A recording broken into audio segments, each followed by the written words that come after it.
இந்த வீடியோ கொஞ்சம் பாருங்களேன். இதுல ஒரு ஆட்டோட ஓனர் அந்த ஆடு கிட்ட ரொம்பவே பாசமா இருக்காரு. அந்த ஆடும் அவர்கிட்ட ரொம்பவே பாசமா இருக்கு. ஆனா அதே பெர்சன் அந்த ஆடு அந்த வீட்ட விட்டு எங்கேயாவது வெளிய போனாலோ, இல்ல காட்டுக்குள்ள போனாலோ பயங்கரமா திட்டுறாரு, பயங்கரமா கண்டிக்கிறாரு. பார்த்து அந்த ஆடு என்ன இவருக்கு நம்ம மேல பாசமே இல்ல அப்படின்னு நினைச்சு ரொம்பவே ஃபீல் பண்ணுது. ஒரு நாள் அந்த ஆட்டுக்கிட்ட வந்த ஒரு ஓநாய், "நீ என்ன இதுக்குள்ளேயே இருக்க, உங்க வீட்டுக்குள்ளேயே இருக்க, உனக்கு வெளி உலகத்த சுத்தி பார்க்கணும்னு ஆசை இல்லையா?" அப்படின்னு ஆசை வார்த்தைய காட்டி அந்த ஆட்ட வெளிய கூட்டிட்டு போகுது.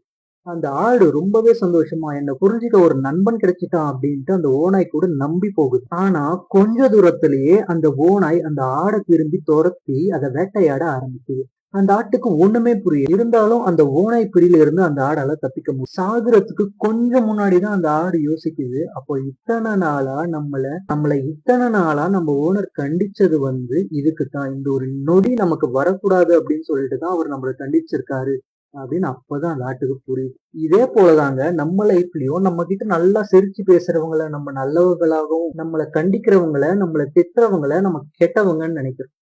நம்ம கிட்ட பாசமா பேசுறவங்க நல்லவங்க அப்படின்னு நினைக்கவும் கூடாது. நம்மள கண்டிக்கிறவங்கள, திட்டுறவங்கள கெட்டவங்க அப்படின்னும் நம்ம நினைக்க கூடாது. ஏன் நம்மள கண்டிக்கிறாங்க? ஏன் நம்மள திட்டுறாங்கன்னு நம்ம ஒரு நொடி யோசிச்சாலே நம்ம லைஃப் சூப்பரா இருக்கும். See you guys later. Sign.